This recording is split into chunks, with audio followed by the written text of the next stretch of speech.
प्यारे विद्यार्थियों, एक बार आपका फिर से स्वागत है अनुराधा हिंदी क्लासेस में। तो आइए आज हम एक नई कहानी को पढ़ते हैं। यूजीसी एनटीए नेट में लगी हुई कहानी, पूरी कुल 21 कहानियाँ लगी हुई, उसमें हम पहली कहानी को पढ़ते हैं, चंद्रदेव से मेरी बातें। मैंने मूल किताबों का ही पीडीएफ लिया हुआ है, उसी से मैं आपको वाचन करूँगी। तो आइए चलिए देखते हैं ये यूजीसी नेट हिंदी पाठ्यक्रम में शामिल संपूर्ण कहानियाँ। ये देखिए अनुक्रमणिका है। पहली कहानी चंद्रदेव से मेरी बातें। राजेंद्र बाला घोष की दोनों कहानियां हैं, दुलाई वाली और चंद्रदेव से मेरी बातें। एक एक करके मैं आपको पूरी 21 कहानियों का वाचन करके सुनाऊंगी। उसके बाद अपने विचार आप अपने कमेंट के माध्यम से ज़रूर दें। चलिए आज पढ़ते हैं चंद्रदेव से मेरी बातें। बंग महिला। बंग महिला का पूरा नाम क्या था, कमेंट के माध्यम से बताने का ज़रूर प्रयास करें। बंग महिला का पूरा नाम था राजेंद्र बाला घोष। ये सरस्वती पत्रिका में प्रकाशित हुई थी। देखिए यहाँ पे लिखा हुआ है। तो चलिए पढ़ते हैं। भगवान चंद्रदेव, आपके कमलवत कोमल चरणों में इस दासी का अनेक बार प्रणाम। आज मैं आपसे 2-4 बातें करने की इच्छा रखती हूँ। क्या मेरे प्रश्न का उत्तर आप प्रदान करेंगे? कीजिए, बड़ी कृपा होगी। देखो, सुनी अनसुनी सी मत कर जाना। अपने बड़प्पन की ओर ध्यान देना। अच्छा कहती हूँ, सुनो। मैं सुनती हूँ आप इस आकाश मंडल में चिरकाल से वास करते हैं। क्या आप यह बात सत्य है? यदि सत्य है तो मैं अनुमान करती हूँ कि इस सृष्टि के साथ ही साथ अवश्य आपकी भी सृष्टि होगी। तब तो आप ढेर दिन के पुराने बूढ़े कहे जा सकते हैं। ठीक है, तो यहाँ पे देखिए एक पॉइंट नोट करने के लिए बन सकता है कि राजेंद्र बाला घोष ने या बंग महिला ने चंद्रदेव को क्या कहा। तो आप ढेर दिन के पुराने बूढ़े कहे जा सकते हैं। ठीक है, चंद्रदेव को क्या कहा था? बूढ़ा व्यक्ति। आप इतने पुराने हैं तो सही, पर काम सदा एक से ही है, एक ही स्थान पर करते आते हैं। क्यों? क्या आपका डिपार्टमेंट महकमे में ट्रांसफ़र बदली होने का नियम नहीं है? तो यहाँ वो देखिए क्या करती हैं कि धरती पर से पृथ्वी के डिपार्टमेंट को यहाँ से वो चंद्रमा जी जो चंद्रदेव हैं उनके डिपार्टमेंट को जोड़ती हैं, उनके पद को जोड़ती हैं। तो इसमें देखिए क्या कहती हैं उनके लिए। क्या आपका डिपार्टमेंट महकमे में ट्रांसफ़र बदली होने का नियम नहीं है? क्या आपकी गवर्नमेंट पेंशन भी नहीं देती है? बड़े खेद की बात है।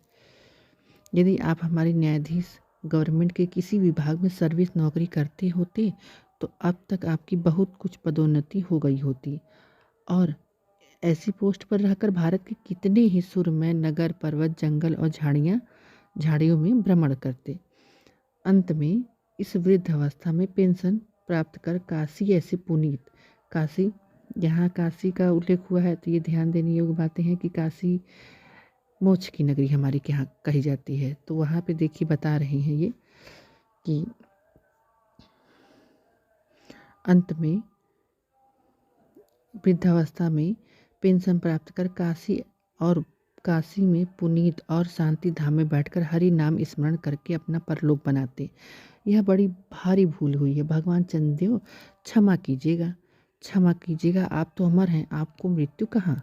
तब देखिए लेखिका को याद आ जाता है, कह चंद्रदेव तो अमर हैं, उनकी मृत्यु कहाँ होगी। तो क्या होगा उनके लिए काशी, क्या होगा मगहर। तब परलोक बनाना कैसा। ओहो, देवता भी अपनी जाति के कैसे पक्षपाती होते हैं। देखो ना, चंद्रदेव को अमृत देकर उन्होंने अमर कर दिया। तब यदि मनुष्य होकर हमारे अंग्रेज अपनी जाति वालों का पक्षपात करे तो आश्चर्य ही क्या है। अच्छा, यदि आपको अंग्रेज जाति की सेवा करना स्वीकार हो तो एक एप्लीकेशन निवेदन पत्र हमारे आधुनिक भारत प्रभु लॉर्ड कर्जन के पास भेज देवें। देखिए यहाँ पे एक बात आ गई नोट डाउन करने के लिए कि ये किस समय के आधुनिक भारत की बात कर रहे हैं। तो यहाँ पे किस समय के आधुनिक भारत की बात कर रहे हैं? Lord Curzon. लॉर्ड कर्जन कौन? जिन्होंने शिक्षा में अंग्रेजी को महत्व दिया और सबसे पहले अंग्रेजों को ही अंग्रेजी की शिक्षा प्रदान करने को दी, उच्च वर्ग के लोगों को। तो यहाँ वो लॉर्ड कर्जन की बात हो रही है। आशा है कि वे आपको आदरपूर्वक आह्वान अवश्य करेंगे, क्योंकि आप भारतवासियों की भांति कृष्णांग तो है ही नहीं, जो आपको अच्छी नौकरी देने में गौरांग जाति कुपित हो उठेगी और फिर आप तो एक सुयोग्य, कार्यदक्ष, परिश्रमी, बहुदर्शी, कार्यकुशल और सरल स्वभाव महात्मा हैं। मैं विश्वास करती हूँ कि जब लॉर्ड कर्जन हमारे भारत के स्थायी भाग्य विधाता बनकर आवेंगे, तब आपको किसी कमीशन का मेंबर तो नहीं, किसी मिशन में भर्ती करके भी अवश्य भेज देंगे, क्योंकि उनको कमीशन और मिशन दोनों ही अत्यंत प्रिय है। ठीक है, यहाँ किसकी बात हो रही है? लॉर्ड कर्जन की। उनको क्या बहुत प्रिय है लॉर्ड कर्जन को? तो लॉर्ड कर्जन को कमीशन और मिशन, ठीक, इस बात को ध्यान दीजिए, कमीशन और मिशन दोनों ही प्रिय हैं। आपके चंद्रलोक में जो रीति भूत और वर्तमान में आकाश पताल सा अंतर है हो गया है, मैं अनुमान करती हूँ कि आपके नेत्रों की ज्योति भी कुछ अवश्य ही मंद पड़ गई होगी, क्योंकि आधुनिक भारत संतान लड़कपन से ही चश्मा धारण करने लगी है। इस कारण आप दीनहीन क्षीण प्रभ, मतलब दीन हैं, हीन भी हैं, क्षीण मतलब रोशनी में कुछ कमी आ गई होगी, प्रभ मतलब यहाँ पे उनकी शक्तियों की बात हो रही है, प्रभुत्ता की कमी आ गई होगी, तो भारत को उतनी दूर से भली भांति ना देख सकी होंगी। यहाँ पे देखिए एक प्रकार सा बंग महिला जो हैं वो एक प्रकार से उनको व्यंग कह रही हैं। यहाँ पर देखिए तो क्या क्या उनकी कमियां हो गई हैं? दीनहीन क्षीण प्रभ भारत को उतनी दूर से भली भांति नहीं देख पाते होंगे। अतएव आपसे सादर कहती हूँ कि एक बार कृपा कर भारत को देख तो जाइए। यद्यपि इस बात को जानती हूँ कि आपको इतना अवकाश कहाँ पर, 8वें दिन नहीं तो महीने में एक दिन अर्थात अमावस्या को। तो एक क्वेश्चन हम ये नोट डाउन कर सकते हैं कि चंद्रदेव से मेरी बातें कहानी में चंद्रदेव को किस दिन अवकाश मिलने की बात कही थी? तो किस दिन अवकाश बात कही थी? मन्नू भंडार किस दिन बात कही थी? अमावस्या के दिन बात कही थी। देखिए मैंने कल मन्नू भंडारी की कहानी पढ़ी थी आत्मकथा, तो मुझे आज भी उनका ही जिक्र आ रहा है। तो इस प्रकार से किसी कहानी का वाचन करेंगे तो वो कहानियाँ, आत्मकथा, निबंध कुछ भी वो आपके दिमाग में वो सब घूमता रहेगा। लेकिन अगर केवल क्वेश्चन पढ़ लेंगे, क्वेश्चन आंसर उसमें से 10-12 क्वेश्चन छाट के पढ़ लें, याद कर लें, तो वो कुछ समय के लिए याद रहता है। मूल किताबों से वाचन करने से क्या होता है कि आपको पूरी किताब एक कहानी की तरह आपके दिमाग में पूरा उसका एक दृश्य चलता रहता है। तो इसलिए ज़रूर इसको पढ़ें और याद करते रहें। तो आपको हम यहाँ पहुँचे थे अर्थात अमावस्या को, तो आपको हॉलीडे छुट्टी अवश्य ही रहती है। तो यदि आप उस दिन चाहे तो भारत का भ्रमण कर जा सकते हैं। इस भ्रमण में आपको कितने ही नूतन दृश्य देखने को मिलेंगे।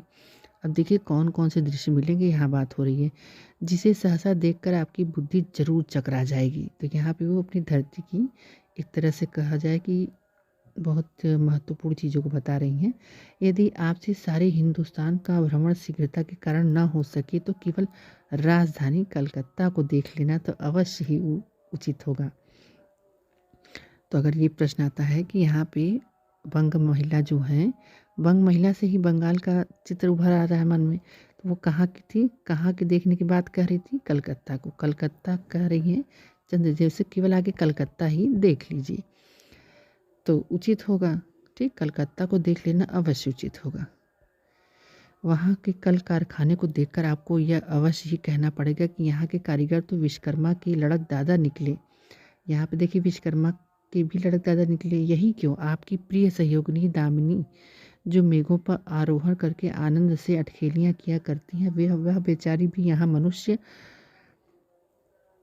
के हाथों का खिलौना हो रही है। भगवान निशानाथ, जिस समय आप अपनी निर्मल चंद्रिका को बटोर मेघमाला अथवा पर्वतों की ओट से सिंधु की गोद में जा सकते थे, उस समय यह नीरद वासिनी, देखिए नीरद वासिनी मतलब जिसमें नीरद का वास होता है, अर्थात यहाँ पे क्या हो जाएगा, आपने पढ़ा होगा जलज और जलद, द का ही ज और द के अंतर से उसमें अर्थों में परिवर्तन हो जाता है। नीरद वादिनी मतलब नीर का वास स्थान अर्थात बादल। ठीक, विश्व मोहिनी सौदामिनी अपनी उज्जवल मूर्ति से आलोक प्रदान कर रात को दिन बना देती हैं। आपकी देवलोक में जितने देवता हैं उनके बाहर वाहन भी उतने हैं, किसी का गज, किसी का हंस, किसी का बैल, किसी का चूहा। पर यहाँ तो सारा का सारा बोझ आपकी चपला और अग्निदेव के माथे मढ़ा गया है। देखिए कि इस बारे में बात कर रही हैं ये कहाँ पे क्या मढ़ा गया है। क्या ब्राह्मण, क्या क्षत्रिय, क्या वैश्य, क्या शूद्र, क्या चांडाल, सभी के रथों का वाहन वही हो रहा है। हमारे श्वेतांग महाप्रभु गण को जहाँ पर कुछ कठिनाई का सामना आ पड़ा, झट उन्होंने इलेक्ट्रिसिटी बिजली को लापटका। बस कठिन से कठिन कार्य सहज में संपादन कर लेते और हमारे यहाँ के उच्च शिक्षा प्राप्त युवक काठ के पुतलों की भांति मुंह ताकते रह जाते। जिस व्योमवासिनी विद्युत देवी को स्पर्श तक करने का किसी व्यक्ति का साहस नहीं हो सकता, वही आज पराए घर में आश्रिता नारियों की भांति ऐसे दबाव में पड़ी है कि वहाँ चूक तक नहीं कर सकती। क्या करें, बेचारी के भाग में विधाता ने दासी वृत्ति लिखा था। हरि पदोद्भवा त्रैलोक्य पावनी सुरसरी के भी खोटे दिन आए हैं। वह अब भी स्थान स्थान में बंधनग्रस्त हो रही है। उसकी वक्षस्थल पर जहाँ तहाँ मोटे वृत्ताकार खंभ गाड़ दिए गए हैं। यहाँ पर मतलब विद्युत की बात हो रही है, वहाँ मतलब बिजली की, इलेक्ट्रिसिटी की बात हो रही है कि किस प्रकार से हमारे कलकत्ता में बिजलियों का तारों को फैलाया गया है खंभे गाड़कर। कलकत्ता आदि को देखकर आपके देवराज सुरेंद्र भी कहेंगे कि हमारी अमरावती तो इसके आगे नीरी फीकी सी जान पड़ती है। अमरावती पर्वतमाला की बात हो रही है। यहाँ ईडन गार्डन तो परिजात परिशोभित नंदन कानन को भी मात दे रहा है। अब एक बात बहुत ध्यान देने योग्य है, ईडन गार्डन की तुलना किससे की गई है? ईडन गार्डन की तुलना परिजात वृक्ष से की गई है। तो आपको पता ही होगा जब समुद्र मंथन हुआ था तो उसमें जो सब रत्न निकले थे, एक परिजात वृक्ष निकला था, इंद्र का एरावत हाथी निकला था। उस प्रकार से यहाँ पर परिजात वृक्ष को ईडन गार्डन से तुलना की गई है। परिशोभित नंदन कानन को भी नंदन कानन में जंगल होता है, ठीक है, को भी मात दे रहा। वहाँ के विश्वविद्यालय के विश्व श्रेष्ठ पंडितों की विश्वव्याधिनी विद्या को भी देखकर वीरा पहाड़ी सरस्वती देवी भी कहने लग जाएंगे कि निसंदेह इन विद्या दिग्गजों की विद्या चमत्कारिणी है। यही के फोर्ट विलियम के फौजी सामान को देखकर आपके देव सेनापति कार्तिकेय बाबू के भी छक्के छूट जाएंगे, क्योंकि देव सेनापति महाशय देखने में खास बंगाली बाबू से जचते हैं और उनका वाहन भी एक सुंदर मयूर है। तो यहाँ पे देखिए फोर्ट विलियम कॉलेज के सेनापति के मतलब फोर्ट विलियम कॉलेज की तुलना किससे कर दी गई है? कार्तिकेय जी से। कार्तिकेय जी कौन? आप बताइए कार्तिकेय जी कौन है? कमेंट के माध्यम से जरूर बताइएगा कि कार्तिकेय जी किसके पुत्र थे। उनका वाहन क्या यहाँ बताया गया है? मयूर। तो उनका वाहन मयूर भी एक सुंदर मयूर है। बस इससे उनके वीरत्व का भी परिचय खूब मिलता है। वहाँ के मिंट टकसाल को देखकर सिंधु तनिया आपकी प्रिय सहोदरा कमला देवी और तथा कुबेर भी अक्कचक्का हो जाएंगे। भगवान चंद्रदेव इन्हीं सब विश्वमयोत्पादक अपूर्व दृश्यों का अवलोकन करने के हेतु आपको सादर आमंत्रित तथा सविनय आहूत करती हूँ। संभव है कि यहाँ आने से आपके अनेक लाभ भी हों। आप जो अनादिकाल से निज उज्ज्वल वपु में कलंक की कालिमा लेपन करके कल्कि शशांक शशधर ससलांछन आदि उपाधि मालाओं से विभूषित हो रहे हैं, सिंधु तनय होने पर भी जिस कलिमा को आप आज तक नहीं धो सकी, वही आजन्म कलंक शायद यहाँ के विज्ञानविद पंडितों की चेष्टा से छूट जाए। जब बम्बई में स्वर्गीय महारानी विक्टोरिया देवी की प्रतिमूर्ति से काला दाग छुड़ाने में प्रोफेसर गज्जर महाशय फलीभूत हुए, तब आपके मुख की कालिमा छुड़ाने में भी फलीभूत होंगी ना। देखिए यहाँ पे बहुत ही इम्पोर्टेंट बात कही हुई है कि महारानी विक्टोरिया की जो मूर्ति है उसमें जो काला दाग पड़ गया था उसको किसने छुटाया था? प्रोफेसर गज्जर महाशय। तो आपके भी चंद्रमा पे भी सब कहते हैं कि जो एक प्रकार से दाग है कार्बन का, वो तो आप यहाँ पे आइए, आपका वो दाग भी छूट जाएगा। शायद आप पर यह बात अभी तक विदित नहीं हुई है कि आप और आपके स्वामी सूर्य भगवान पर जब हमारे भूमंडल की छाया पड़ती है तभी आप लोगों का ग्रहण लगता है। पर आपका अब तक वही पुराना विश्वास बना हुआ है, जब कुटिल ग्रह राहु आपको निकल जाता है तभी ग्रहण होता है। पर ऐसा थोथा विश्वास करना आप लोगों की भारी भूल है। अतः हे देव, मैं विनय करती हूँ कि जब आप अपने हृदय से इस भ्रम को जड़ से उखाड़ कर फेंक दें, तब भारत में न तो आपके न आपके स्वामी भुवन भास्कर सूर्य महाशय के ही वंशधरों का साम्राज्य है, और न अब भारत की वह सस्य श्यामला स्वर्ण प्रसूता मूर्ति ही है। अब तो आप लोगों के अज्ञात एक अन्य द्वीपवासी परम शक्तिमान गौरांग महाप्रभु इस सुविशाल भारतवर्ष का राज्य वैभव भोग कर रहे हैं। अब तो मैंने जिन बातों का वर्णन आपसे स्थूल रूप में किया था, वह सब इन्हीं विद्या विशारद गौरांग प्रभुओं के कृपा कटाक्ष का परिणाम है। ये तो यहाँ प्रतिवर्ष पदवी दान के समय कितने ही राज्य विहीन राजाओं की सृष्टि हुआ करती थी, पर आपके वंशधरों में जो 4 राजा महाराजा नाम मात्र के हैं, वे भी काठ पुतलों की भांति हैं। जैसे उनके रक्षक नचाते हैं, वैसे ही वे नाचते हैं।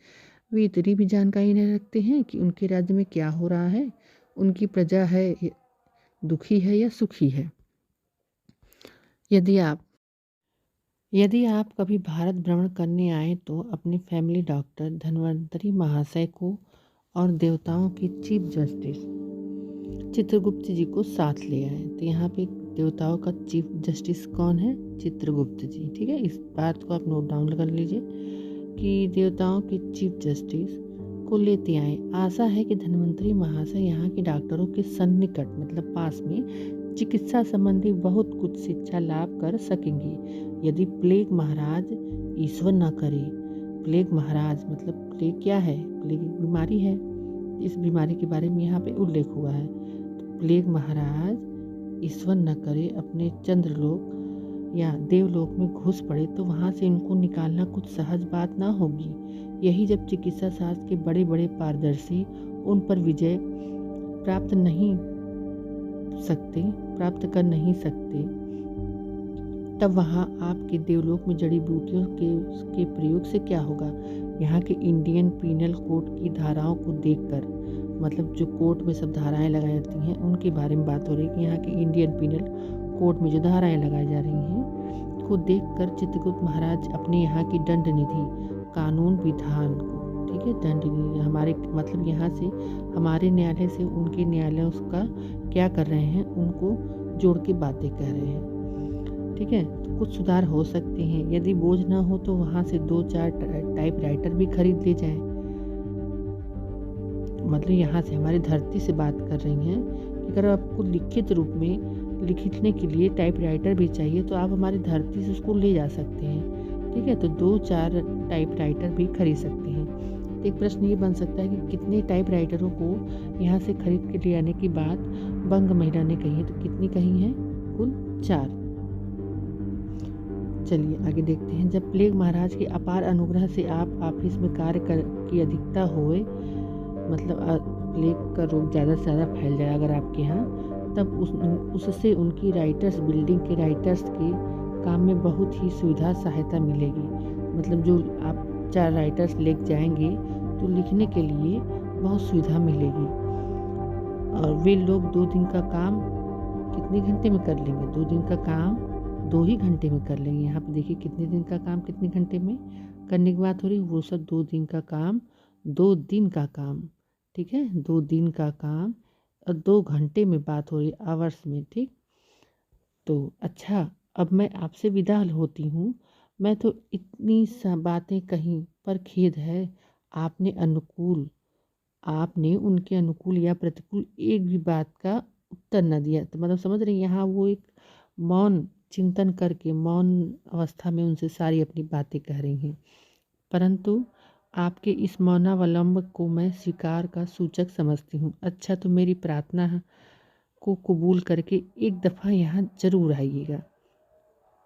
ठीक है, यहाँ पे कहानी ख़त्म हुई कि एक लास्ट में वो क्या करती हैं कि एक बार चंद्रदेव को वो कहती हैं कि चंद्रदेव एक बार, कितनी बार? चंद्रदेव एक बार आप इस धरती पर ज़रूर आइएगा। और धरती पर कहाँ पे आइएगा? कहाँ पे बुलाती हैं वो? भारत में कहाँ? कोलकाता में। और क्या क्या देखने आना है उनको? क्या क्या देखने के लिए बुलाती हैं उनको? आप बताइए, क्या क्या देखने के लिए बुलाती हैं? ईडन गार्डन देखने के लिए बुलाती हैं। ठीक है, ईडन गार्डन और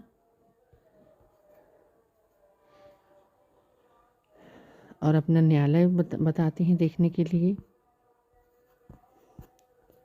ये सब चीज़ें देखने के लिए उनको बुलाती हैं। एक बंग महिला, एक बंग महिला का पूरा नाम क्या है? एक पहला क्वेश्चन ये भी बन सकता है कि बंग महिला का पूरा नाम क्या है? तो राजेंद्र